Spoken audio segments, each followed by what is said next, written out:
Afternoon everybody. Chris Froome, what is there left to say? Stick around and you'll find out.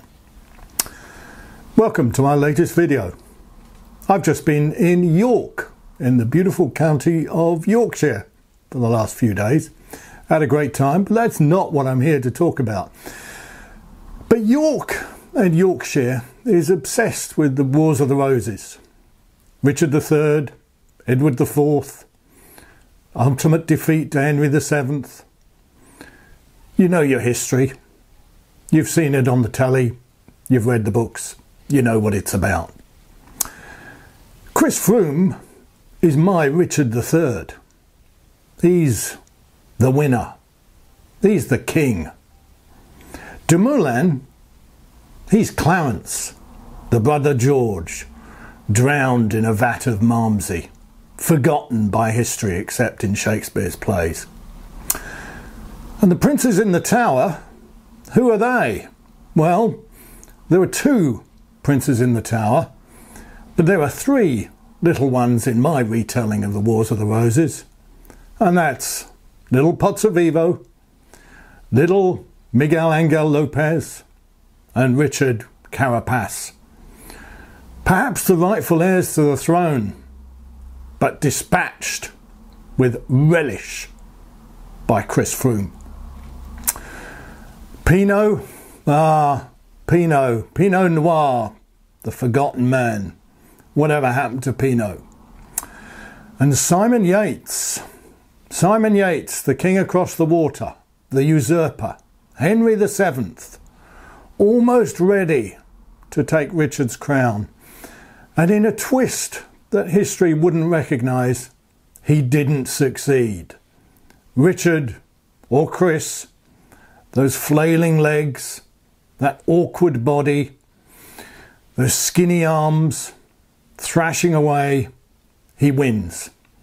And stage 19 was the most exciting Grand Tour stage I have ever seen.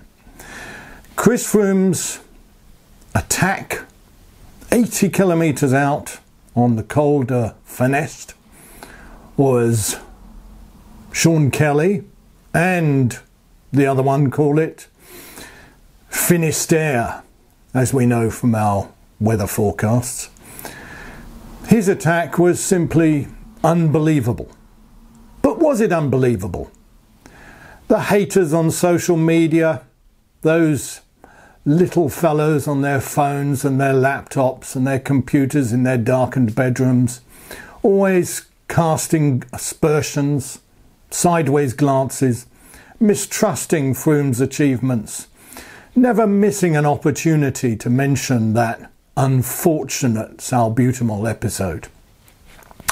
And that wanker halfway up the mountain, choosing to run beside Froome with a giant inhaler. Oh, how we laughed. And what did he ever do in his life, one asks. Not like Froome. The suffering of Froome was writ large, on his body, on his face, in his arms, the sweat pouring from his brow, the sweat pouring from everywhere. He forced himself to make that climb, and he forced himself at that final climb of the Jaffarau. But the thing to remember is that Froome didn't break Dumoulin on the climb. He finished Dumoulin on the descents. He gained 40 seconds on the climb. He gained 1 minute and 50 seconds on the descents. So was Froome's performance unbelievable? No, I don't think it was. I've made previous comments about the salbutamol episode. I think it's unfortunate. I think it's disgraceful.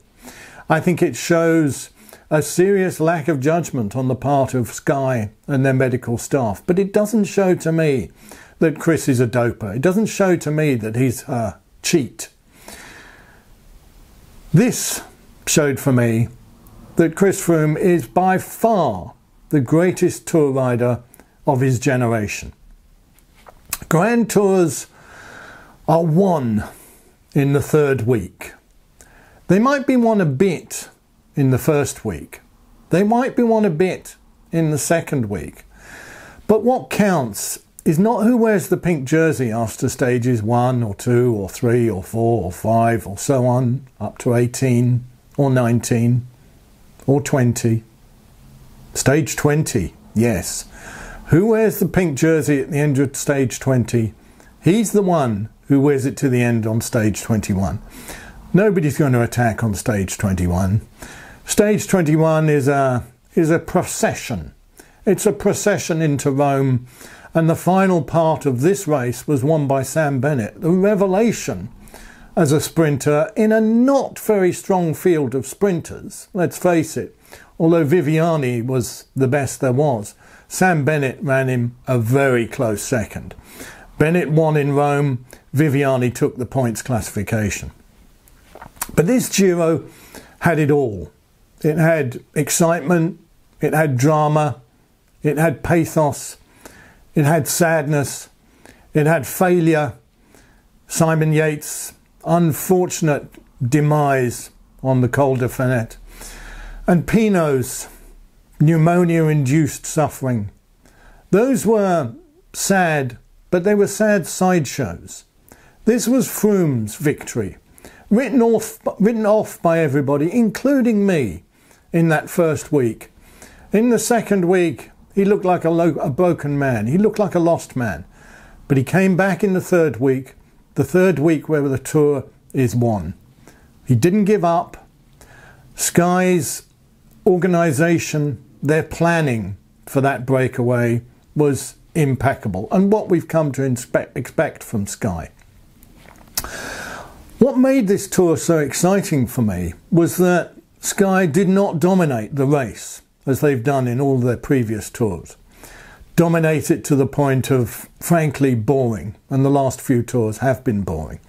Sky didn't dominate. They didn't have the pink jersey until the end, and they didn't dominate the race.